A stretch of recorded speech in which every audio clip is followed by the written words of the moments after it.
Do you say no? Do you actually say no to things? I find it really difficult to say no. So we're going to talk about how to say no in a confident manner. So let me introduce my special guest, Anne Taylor. Hello, Anne Taylor, my executive coach guest. How are you?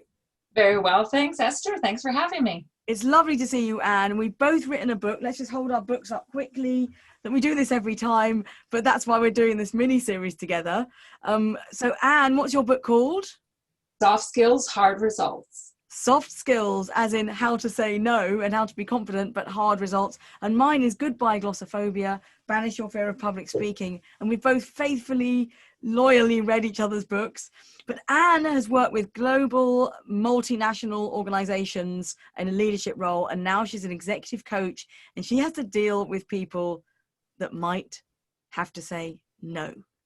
So Anne, I love this topic because I know I don't say no to things. I find it really difficult. And I can tell you why I find it difficult in a moment. But why do you think I find it difficult? Am I normal? You're normal. There's a KPMG piece of research that shows, I think it's 84% of women are taught to be good towards other people. And only 44% of women recall being taught to be good leaders. So almost half. Really? But hang on a minute. All we're doing is saying no. That can't be that's not a bad thing, is it? No, I think it's a good thing. Sometimes women tend to be people pleasers. People pleasers. That's a tongue twister. People pleasers. I am guilty of being a bit of a people pleaser. And if I do one of those psychometric tests, if I read my description, say if I'm a yellow in the insights test, for example, it will normally say somewhere in my profile, a bit of a people pleaser. And I find it excruciating sometimes having to say no. Just a funny story before we start. When I went to the nursery a few years ago to talk about my son's behavior, it stuck with me. This nursery staff said to us, "We avoid using the word no in the nursery." And I thought, wow, because you think of old fashioned, you must say no. You can say no to a child. You've got to say no to a child. And in the nursery, they said, look, we avoid no because we try and find a workaround. So for example, can I have that? Well, let's have a think about that. Well, what about this? How about if you use that first? Hang on a minute, wait your turn, or anything other than no. And I have found that when I'm working with clients, and I quite often work with people with quite big egos and leaders and positions of power and authority, sometimes they really don't like people saying no to them. And when I work with clients who are working with the big CEO and the big leaders, and when I was at the BBC, I used to work with big personalities with big egos and lots of people following them. They didn't like the word no. And so I got frightened of the word no because I knew they'd be like a child. If you say no, they'll go, ah. So I'd find a workaround. So tell me if that is that good? Am I doing the right thing, Anne? That is certainly one strategy that you can try. There's not one right answer for everything. So we've got a bunch of different tips. One is that you don't say no, you actually say yes. You say yes, though, in a way of, yes, I can do that if you'd like. The impact will be that I can't do project X as a result. Yes, absolutely. So have them make trade-offs, prioritize. I love that. I often say to people, the answer is always yes. However, there may be a huge consequence. We may go out of business. Yep. The other side of it, though, sometimes I've got executive clients who don't want to say no because they're afraid that their boss won't like them. They won't get a promotion. They won't be seen as collaborative. And it's really more about their boundaries and their assertiveness as opposed to saying yes or no. And there's a great book that talks through a structure of how to say no to someone. The first thing you do is acknowledge the request. Oh, I understand that that's very important and needs to be done. The next thing you say is that you own the refusal. You say, I won't or I will not. Don't say I can't or I'm unable to, because that implies you don't have the ability or the skill to do it. and then give a truthful reason. I have too many other priorities. And the fourth step, if possible, is suggest an alternative. I could do it next month, or how about you go check if Joe could do it? So if reassurance is your issue, practice that structure in how to say no.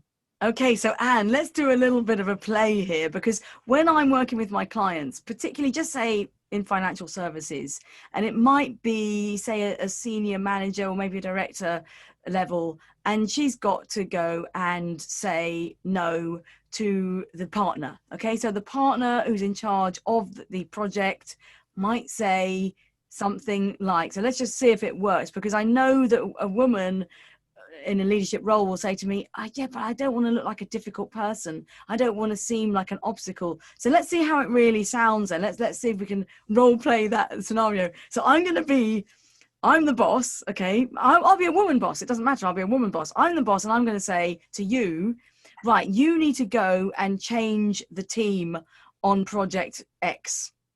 I think you need to change the structure of the team on project X. And now see if that structure kind of works. How does it sound? I appreciate that you wanting me to change the team on project is important. And I won't be doing that at this point in time. I'm shocked, but it's really assertive. Okay, go on. And let me share the reasons for that.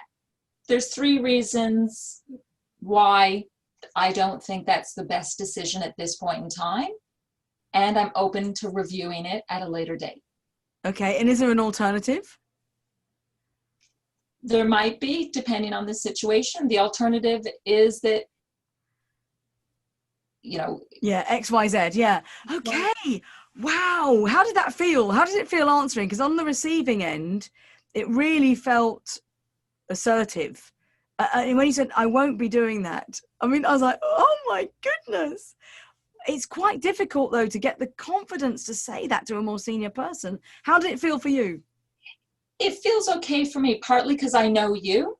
And so that makes it quite a bit safer than a potential boss. It also, the second part of the structure, I softened a little bit so that it wasn't trying to be aggressive or, pushing power back to power. It was being a bit softer and going, and this is why I believe that's the case. And softening the tone a little bit. But it's really about being grounded and knowing what's right because you're the leader of that project. So can I ask a question? So look at me, I'm going to try and wheedle out of being like the really assertive answer. If you said something like, I understand why you would want to do that. Here are the reasons why I don't think it's a good idea. Boom. So I haven't actually said I won't be doing that. I've said, here are the reasons why I don't think it's a good idea. Yeah, that's possible. You think that's just as assertive, or am I kind of wheedling out of being assertive? One of the things about leadership is it's situational. It depends on you, it depends on the person you're interacting with and the situation you're talking about. If it's something around how you are doing a specific project and someone wanting to alter that, I think your approach is exactly right. You know what? Let me think about it. I'm thinking there's 3 reasons that's probably not the best idea from my point of view. Here are those 3 reasons. If it's about someone coming to you and saying, this needs to be done now, here, it's yours to do, and you don't have time, that's where you go to, I appreciate that report needs to be written right now, and I will not be doing it. I've got this other project unless you want to delay that project coming to fruition. Yeah. So I because we've talked before about, the answer can always be yes instead of no. So you could say, okay, if you want that done now, I could do that now. What would happen is that would have to be left. So I could actually just say yes. However, that other project would have to be delayed. Are you okay with that? Because then I haven't said no at all. I've only said the positive stuff. Because look at me, I'm just desperate not to be negative. I'm just desperate. It's like every bone in my body, every nerve ending is going against the negative. Do you think that's normal again? Again, your response could work. The issue I see with my clients, and I don't know if you see this as well, is they say, yes, I can do that, but project B will be delayed. Well, project B never gets delayed, and it ends up that both still have to be done, and you're there working into the night to get them done. If project B actually does get delayed, great. If it doesn't, then you've just overwhelmed yourself and you said yes. That's part of the problem. If you condition people to believe that you will always stay late to get stuff done, the first person they'll come to is you. Beware of saying yes. Learn to say no. Okay, we'd love to know your saying no stories. We'd love to know your tips. So please email me, and I'll share this with Anne, esther@estherstanhope.com, or comment in the comments below. We'd love to hear, how do you say no? Do you manage to say no at all? Let us know. We'd love to hear from you. Thank you so much for tuning in.